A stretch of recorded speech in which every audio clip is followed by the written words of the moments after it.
Kakapasok lang, grabe to. Lahat nagulat sa matinding pasabog ni VP Sara PBBM FL Liza Tamba na tulala.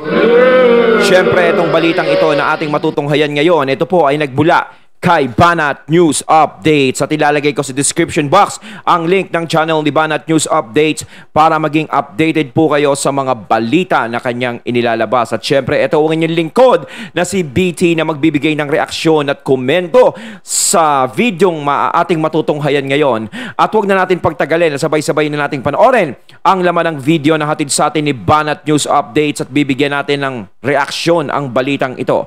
Pasok. Alam nyo, hindi ko po maintindihan. Ayun, si Sir Badong Aratoles. Talaga pong itong gobyerno na to, wala na pong control kahit kanino. No? Miski sa mga kanilang mga vloggers, hindi po nila. Kasi ano lang basta na lang yun. Alam nyo, basta na lang nag-organize yung mga vloggers. Alam ko mga vloggers po nag-organize nito Ayun, may nabasa kasi kung paskil. Paano ko po nalaman na vlogger yung nag-organize? Bukod po sa nilagay nila ng mga vloggers yung nag-organize, nanghihingi po ng GCash. Hindi ko na makita pero sana naman wag, di ba? Nakakaya naman sa viewers niyo. Magrarally pa lang kayo, nanghihingi na kayo ng GCash. Nananawagan po lahat po ng mga loyalista, kasama po yung mga pinklawan. Ayos na no?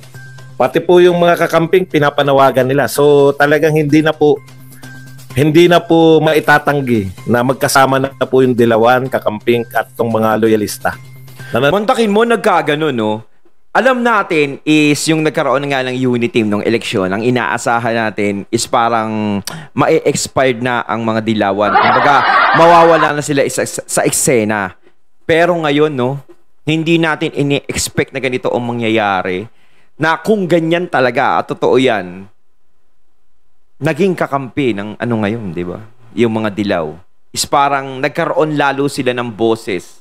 Nagkaroon sila ng lakas. Di ba? At naisang tabi yung mga Duterte na alam natin na matagal na nilang kaalyansa nitong administrasyon na to. Di ba? Kasi nga dati na nakaupo si Tatay Digong, kaya nasabi kong matagal na alyansa. Kasi napakadaming naging presidente ng Pilipinas. Pero sino lang ba ang presidente na pumayag na maipalibing si Apo Lakay sa libingan ng mga bayani? Mabigyan ng marangal na libing ang ating dating presidenteng si Apo Lakay. Ang mga Duterte ang nagbigay ng pahintulot doon. 'Di ba? At nung eleksyon, 'di ba? Tinulungan ng mga Duterte ang Marcos administration. 'Di ba? Para mas lalong lumakas, mas lalong mahatak pataas. Kaya naiwan lahat ng mga kalaban. Kaya hindi pa rin natin maitatanggi na malaki pa din ang naging parte ng mga Duterte kaya nagkaroon ng Marcos administration. 'Di ba? Kumbaga, isa rin sila sa naging instrumento ang mga Duterte.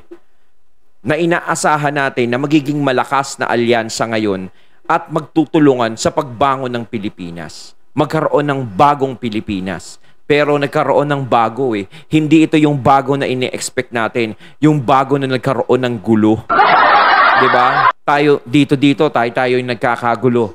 'Di ba? Imbis na yung ibang sila magkagulo sa ibang bansa, tayo yung nagkakagulo. 'Di ba? Halos hindi na mapansin ang problema, yung tunay na problema ng bansa na buong akala natin ay mapapansin din yung problema ng bansa na nangyayari kung sakaling mag-iba na ang administrasyon. Kaso ganun pa rin. 'Di ba? Nagkakaroon ng mga issue, problema, 'di ba? Hanggang sa yung ayaw natin na makabalik is nakabalik. Yung mga dilaw, nandiyadyaan na naman. 'Di ba? Masaya na naman sila. Lalo na nahatak sila diyan sa administrasyon. Tapos nawala yung mga Duterte. 'Di ba? Ang inaasahan ko nga, wala na. Sabi ko, sa wakas, magkakaroon na ng presidente at vice president na magkasundo. Although magkasundo pa rin naman, nakikita natin ang ating presidente at ang vice president na maayos pa din ang pakikitungo sa isa't isa. Kumbaga yung parang yung nagpapalala is yung mga alitap-tap lang talaga. Halos sila yung humahatak Humahatak pababa sa mga dapat na nasa taas na binoto ng tao. Nanawagan po sila para sa ICC naman, no? May 6 sa harap ng Senado. Hindi ko po alam kung anong meron sa May 6. Kasi May 7 yung kay Bato eh. So nananawagan po sila mag-rally. Yan po ang tingin ko na impluwensya na talaga ng mga Dilawan. Kasi mga Dilawan po yung mahilig manawagan na mag-rally, di ba? Dilawan, Makabayan, Pink, tsaka tong mga Tambaluslos. Mga Tambilawan, no? Ito po mga Tambilawan na lang para kasi ang hirap isa-isahin. Magrarally po sila sa pangunguna po ng mga nangunguna po sa mga rally yung mga vloggers eh. Ang tanong ko lang sa mga vloggers, dalawa po yung kinakasan nila, di ba? Dito po sa may Senate at dito po sa Sara Resign. Yung original DepEd sa DepEd Ultra, yun po yung main ng DepEd eh, sa may Pasig. Pero may nananawagan parang iniba nila, may 70 naman to, no? Sa Liwasang Bonifacio. Tama po yan, maganda po sa Liwasang Bonifacio para po kitang-kita kung gaano kalaki yung rally nyo. Di ba? Alam nyo, bugok talaga itong mga vlogger eh. Kala nyo nakakatulong kayo sa gobyerno? Usually, hindi talaga alam. Yung marami po nagrarally, sa totoo lang po, tanda po yan na marami pong tao, no? Pagkabi-kabila na po ang rally, isa po yan sa tinitignan ng mga investor, no? Pag maraming nagrarally, ibig sabihin yung mga tao punong-puno ng diskontento, no? Kahit po malaki pa yung rally nyo, ang tingin pa, puta magrarally. Ang dami ng rally, nagrarally Maisog, nagrarally tong mga militante. Nakita nyo naman nung May 1, di ba? Nagrally sila. Tapos sasabayan nyo rin na rally. Nakakatawa kasi tumutulong kayo para kayo na mismo yung tumutulong para manghina unti-unti itong gobyerno na to. Yun ang problema. Di ba? Gumagawa tayo ng paraan para ang Pilipinas ay umangat. Naghahanap tayo ng mga investors na mag-i-invest dito sa bansa natin para makatulong sa pag-angat ng ekonomiya natin. Kaso, parang dito sa nangyayari, parang kayo din ang naglalayo sa loob ng mga investors. Kasi kung makikita ng investors na ganyan kagulo dito sa bansa natin, no? Kung ganyan kagulo, tayo naglalaban, 'di ba? Ang gulo ng gobyerno, sa tingin ba natin is makukumbinse yung mga investors na mag-invest dito sa atin? 'Di ba? Hindi sila makukumbinse. Sino ba naman tangang negosyante ang mag-i-invest sa isang lugar na magulo? Sa isang business na magulo? Halimbawa lang yun. Kung sa Pilipinas dito makikita, sila lang hindi na nila maresolba yung problema nila. Nagkakaroon ng mga rally-rallying ganyan. Diba? Is bakit pa ako mag-i-invest? Pati ako madadamay sa gulot, baka masayang pa yung i-invest ko dyan. Pinakita pa natin lalo na ganun tayo. Diba? Ang laki kasi ng gulo na yan eh. Diba? Kita mo yung alitap-tap na yon is ang laki ng ginawa. Sa tingin ba nung alitap-tap na yon, nung sinasabi kong alitap-tap, yung ginawa niya bang yan is dapat ba siyang matuwa? Siguro natutuwa. Kapag natanggal si VP Sara, sino papalit? Kapag natanggal si PBBM, sino papalit? Diba lahat nagiging pabor kapag natanggal ang presidente at ang vice president, sino papalit? Nagiging pabor sa alitap-tap. Ngayon, anong mangyayari? Dahil sa pagkuha ng kapangyarihan, dahil sa pangarap na kapangyarihan, dyan nagkakagulo yung bansa natin. Diba? Imbis na pagtuunan natin yung pag-angat ng ekonomiya natin at ipakita natin sa ibang bansa na meron tayong malakas na government, hindi natin maipakita. Ang nakikita ng taga-ibang bansa sa atin is bakit kayo ganyan? Bakit ganito? Diba? Paano ako sisipagin na mag-invest kung ganyan ang nakikita ko? Ganun yan eh. Paano tayo aangat? Ganto na rin tayo. Diba? Imbis na ipakita natin sa kanila yung kaayusan natin, yung lakas natin, iba ang napapansin nila sa atin. Sino po, sino po ang matinong investor na pupunta po sa isang bansa, nakabi-kabila ang rally? Alam po yan, disruptive po yan. Ang tingin po ng mga negosyante sa rally, disruptive. Kasi abalahin mo yung traffic. Marami kang abalahin dyan eh. Yung mga umaten dyan, hindi siyempre nagtatrabaho. Abalahin mo yung mga tao na yan. No? Maraming iniisip yung mga investor. Kung kabi-kabila at mayat-maya may rally sa Pilipinas, mas lalo tayong malilintikan sa foreign investment. Hindi po naunawaan yan ng mga vlogger. Alam nyo, bilang mga vlogger, no? Nung kami po ay vlogger ni Tatay Digong, nagrarally po ba kami? Nung si Tatay Digong po ay nakaupo, nagrarally po ba kami? Hindi. Di ba? Pag meron pong mga bumabanat, lalo na po yung mga kampo ni Lenny, mga dilawan, yan, pinabanatan po namin, pinagtatanggol po namin si Tatay Digong. Di po ba? Okay. Ito po, talagang wala pong control hindi po nai-impluensyahan, hindi po kayang impluensyahan ni Pangulong Marcos maski yung kanyang mga vlogger. Dahil very openly, sinasabi po, wala po akong pakialam sa posisyon ni Pangulong Marcos, no? Sinasabi ko lang po sa inyo yung mga sinasabi niya sa lahat, open. Okay. Sabi po ni ni Pangulong Marcos, supportive po siya kay VP Sara Duterte. Hindi niya tatanggalin sa posisyon. Bakit? Ang tinatanggal lang daw sa posisyon yung mga tamad at saka yung mga incompetent. So naniniwala si Pangulong Marcos dito kay Sara Duterte na hindi siya corrupt, hindi siya tamad at hindi siya incompetent. Tama yun. Kasi hanggang ngayon nandiyan pa rin si VP Sara sa DepEd, sa wala namang nagbabago eh. No? Gusto lang talaga magpatanggal kay VP Sara is yung mga alitap-tap na nakaikot. Sila yung nai-impluwensyahan eh. Sila yung nang-i-impluwensya eh. Kasi si PBBM wala namang sinasabing tanggalin si VP Sara. Pero kung tatanggalin si VP Sara dyan, is magiging malaking issue na naman. Another problema na naman yan. Diba? Sa tingin na lang ba, ganun-ganun na lang ba din sa mga Duterte supporters na ganun ang mangyayari kay VP Sara? At syempre, sa tingin ba natin na tatanggapin ni VP Sara ng ganun-ganun na lang yon? Na alam naman natin o alam din naman ng PBBM na nagtatrabaho si VP Sara, na nakikita naman natin na kumikilo siya bilang Vice President. Ginagampanan niya yung tungkulin niya bilang Vice.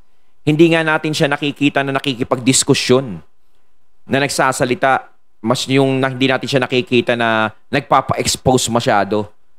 Pero nararamdaman mo yung ginagawa niyang trabaho. Hindi katulad ng iba pa-expose ng pa-expose lang, pero wala namang nangyayari. Diba? Tahimik lang si VP Sara eh. Ginagawa lang niya yung trabaho niya. Kaya hindi rin siguro siya matanggal-tanggal doon. Kahit yung ibang mga alitap-tap, gusto siyang tanggalin. Diba? No? In fact, naniniwala din po yung sambayan ng Pilipino dahil number 1 po sa trust rating eh. Number 1 po si Sara Duterte sa trust rating. Number 1 po sa ano pa isa? Ayun na nga. Mamaya maalala nyo rin yan. So, tama po yung paniniwala ni Pangulong Marcos. Nakaayon po siya sa survey kay VP Sara. Siya number 1 eh. Ang DepEd ang number 1 na departamento. Okay. Kanino kayo ngayon, yung mga vlogger ni PBBM, kung totoo pa kayong vlogger ni PBBM, kanino kayo kumukuha ng impormasyon na mag-rally against sa sinasabi ni PBBM? Ngayon lang po ako nakakita ng mga vlogger, nangunguna yan ha? Sila daw nangunguna, organized by the vloggers eh. Kami po, mga vlogger po kami, hindi po kami nag-organize na maisog. Nire-report lang po namin yung maisog. No? Yung po pagkakaiba natin. No? Meron po mga organizer na maisog. Sabi ko, walang kakontrol-control kahit sa vlogger. Approval rating. Walang control si Pangulong Marcos kahit sa sarili niyang mga vlogger. Kasi mga vlogger niya nananawagan na Sara resign. Ibig sabihin, kahit po sa amin kasi, mga Duterte supporters, once na nagsalita na si Pangulong Duterte, eto sa suportahan natin. Tigil na kami, kahit iba pa po yung pananaw namin. Naniniwala kami sa mama eh. Naniniwala kami sa matandang Duterte. Na may sense yung mga pinagsasabi niyan. At saka hindi naman sila tinutulak ni PBBM na na mag-rally na sabihing Sara resign. Mismo si PBBM nga hindi tinatanggal si VP Sara eh. Diba? Dapat kung talagang pro ka talaga, is kung ano ang desisyon nga naman ng presidente, is yun ang irerespeto mo. Hindi yung kokontrahin mo, kakalabanin mo. Kasi parang tumataliwas ka sa gustong mangyari ng presidente. Ano ba ginagawa ni VP Sara? Pinapahirapan ba yung bansa natin? 'Di ba? Magiging diktador ba si VP Sara para tanggalin? Nakikita niyo ba si VP Sara na padikwa-dikwatro lang sa inuupuan? Hindi ba hindi? So, para saan? Para tanggalin siya. O sino gusto niyong ipalit? Yung tamad. Yung walang ginagawa. Yung puro exposure. Yung ganun lang ba? Hindi niyo kasi alam ang maaaring mangyari. 'Di ba? Kung sakasakaling yan ng mga BP resign, Sara resign, ganito, sana isipin muna natin kung ano ang mangyayari kung sakaling, halimbawa, mawala si BP Sara, may pumalit dyan. Sa tingin nyo ba yung papalit dyan, malaki may itutulong sa atin sa susunod? Hindi na ba kayo nadadala, mga kabayan? Di ba? Matapos ang term ni PBBM, yung pumalit kay BP Sara, ano ang mangyayari? Paano kung walang yung pumalit kay BP Sara? Tapos, matapos na yung term ni PBBM, yun na maging presidente. O matanggal mapababa si PBBM sa pagiging presidente. Siyempre, pag vice president yung pilat kay BP Sara, aakyat yun. Ano mangyayari? Baka mamaya, imbis na mag-rally kayo, sa susunod, gulo na talaga yung gawin nyo dyan.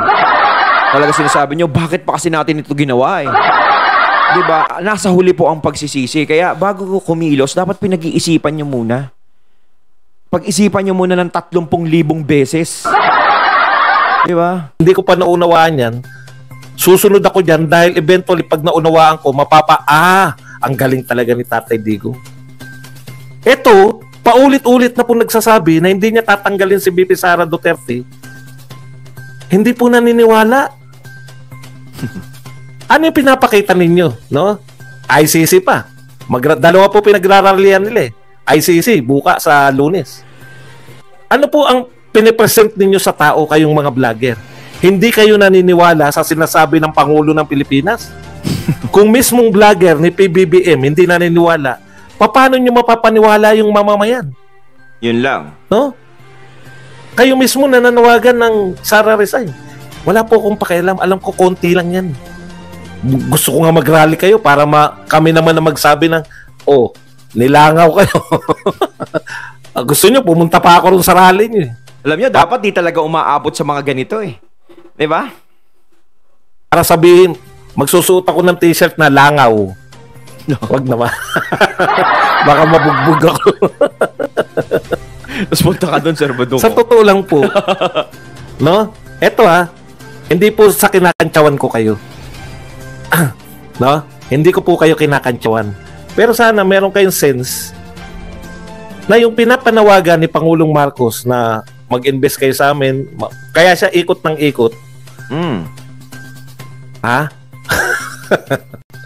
Mawawalan silbi po yan dahil dumadagdag pa kayo sa ang dami na nga nagrarally against Marcos. Kung ako tutusin, dami na nga problema ng presidente, di ba? Isdadagdagan pa ng rally na yun. Di ba? Kasi dapat isipin, kung gagawin natin to, lalong baka mamaya mabulyaso yung pinaplano ng presidente para sa bansa natin. Malay mo, di ba, may pinaplano siyang maganda. Di ba? Kung makikitang ganyan na napakagulo, nako, kahit sino naman na investor, walang magi-invest dyan. Ang dami na nga Maiisog na lang. Baka kahit China, hindi mag-invest sa atin Okay, hindi na sila manggulo Kasi, naku, yung mga yan, ang gugulo sila, nag-aaway-aaway. Naku, atras na tayo. Baka mapa-atras pa natin yung China dyan. Maisog na lang, hindi nyo makontain. Sasabayan nyo pa. Alam nyo, ito po pinaka-worst na, kung meron po nag-iisip para sa inyong mga vlogger, sa tingin ko yan na yung pinaka-worst na naisip ng mga vlogger ni Pangulong Marcos. Instead na suportahan nyo si Pangulong Marcos, nakikigulo pa kayo. Pero alam nyo po kung bakit. Ako, honestly, bakit po sila bakit po sila magrarally? Nakita po nila yung mga views nung maisog rally. Tapatan tayo Yung mga views po ng mga vlogger sa maisog rally, siyempre kilala naman kami ng mga yan. Mutok. Putyan, tataas. Ang dami pala nanonood pag nagrarally. Sayang do content, no? Ano ba yan? No? Kami, Baka for the views lang yung rally nyo. Maawa naman kayo sa Pangulong ng Pilipinas. Maawa naman. Wag na nating dagdagan yung stress niya. Gaya nito, may stress pa rin, may stress si PBBM, di ba? Gaya dun sa nangyayari ng mga pulburon ni ewan ko ba yan, mga ganyan-ganyan. Di ba? Yung mga hearing pa nga na mangyayari sa May 7. Tapos dinadagdagan pa ng stress. Kung ikaw kasi bilang supporter, no, hindi na para dagdagan mo yung stress ng Pangulo natin. Mas maganda is makisama na lang kung ano, 'di ba? Kasi kay VP Sara kasi is kumbaga napakababaw na usapin 'yan eh. 'Di ba napakababaw yung pagpapatanggal sa kanya eh. Wala tayong makita na dahilan para tanggalin siya eh. 'Di ba? Yung Pangulo nga walang nakikitang dahilan para tanggalin siya, tayo pa kaya. Kayo sa sinusuportahan niyo. Alam niyo po, wala pong presidente na mananawagan na mag-rally yung kanyang mga tauhan. Yun siguro, yung bagoong Pilipinas, yung nilaunch yun. Di ba? Pero magra-rally kayo, sasabay kayo sa maisog. Bakit? Para saan? Di nga. Di nga.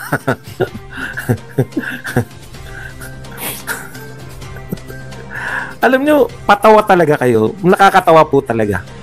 Nakakatawa tong mga vlogger. No? O kaya na-influensyahan kayo ng mga kaanib nyo ngayon ng mga dilawan. Kasi mga dilawan na mahilig mag-rally, konting yan, parang nahawa sa ganyan. Nakita natin yung mga dilawan masyadong maganon masyado eh. Diba? Parang ang nangyayari ngayon, ang dilawan buhay pa rin. Parang nahahalo dun eh. Ganyan yung tactics nila eh. Rally. Konting rally. Kami may dahilan po yung pagrarally namin eh. Parang gumagawa kayo ng paraan para ang mga dilawan ay makabalik uli sa pwesto. Ganun yung ginagawa eh. 'Di ba? Tinatanggal natin yung mga tao na maaaring makatulong sa atin. Ang tagal na nilang nanungkulan sa atin ng mga dilawan. May nangyari ba? 'Di ba? Wala naman. Kaya nga tayo nagkaroon ng unity team, kaya nga nagkaroon ng bagong pag-asa dapat eh. Tapos ganito na naman ang mangyayari. Ano na naman yan? May isugan. Ano po panawagan nyo sa rally? Sara resign? Ano po ba sabi ng presidente nyo? Magtapatan tayo ha.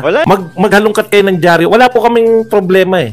Alam nyo, gusto nga namin tanggalin nyo na si Sara Duterte para siya na talaga mamuno sa oposisyon. Diba?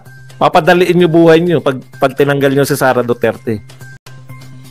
Hindi po namin sabihin na mag-stay ka dyan, Sara. Gusto rin namin yan. Pare-pareho natin gusto yan. Pare-pareho natin gusto mag-rally. Pare-pareho natin gustong mawala na sa gobyerno ni Marcos si Sara Duterte. Pero ang meron kami, ginagalang namin yung pasya ni Sara Duterte. Gusto niyang ipakita na mababago niya yung DepEd. Kayo, sinabi na ng Pangulo ng Pilipinas, no? Hindi corrupt si Sara, hindi siya tamad, at hindi siya incompetent. Competent siya. Dapat sinusunod katunayan na naniniwala yung sambayanan. Diba? Isa lang po pagpapatunay niyan, no? Yung mga vlogger ni BBM, hindi niya tunay na vlogger. Ano pa sabi ni BBM? Hindi ko papapasukin ng ICC. Magpakailanman, magpasawalang hanggan. Bakit sila magrarally sa Senate? Gusto nilang papasukin ng ICC. Teka pala muna. Kung hindi kay BBM yung mga vlogger na yan at mga nananawagan na yan, kanino yan? Kanino yan? Very obvious naman, di ba? Anong ahensya ba ng pamahalaan ang nagkaroon ng Kasi hindi sila nakikinig kay BBM eh. Di ba? Mismong sa bibig ng ating presidente, magaganda yung sinasabi kay VP Sara. Tapos antay siya sa ICC, ayaw niyang papasukin. Pero gusto naman ng mga magrarally na pro-BBM daw, pro-Marcos daw. Mismong yung Marcos na mismo ang nagsalita, yung legit na Marcos na nagsasalita, na bawal ang ICC dito at mabait, kumbaga hindi corrupt si VP Sara, ganto, ganyan, ganyan. Magaganda yung sinasabi. Bakit kayo magrarally samantalang ang presidente ay hindi nagsasalita ng hindi maganda kay VP Sara? Resolution para papasukin ng ICC. Di ba? Ano na nga ulit? House of Representatives, meron sila resolution para papasukin ng ICC. House of Representatives pala. Sino po yung gustong-gusto sino po ang unang bumanat, no? Sino po ang unang bumanat at sa confidential fund ni Sara Duterte? House of Representatives din. House of Representatives pala. Kaya naman pala. Ayun, natating natunghayan ng video na nagbula kay Banat News Updates at syempre yung boses na yun na nagbula kay Sir Badong Aratales. Ayan, syempre supportahan nyo din ang channel ni Sir Badong. Ayan mga katunay, kayo anong masasabi nyo tungkol dito? Comment lang po kayo sa comment box. So once again, I'm BT and I'm out. Peace.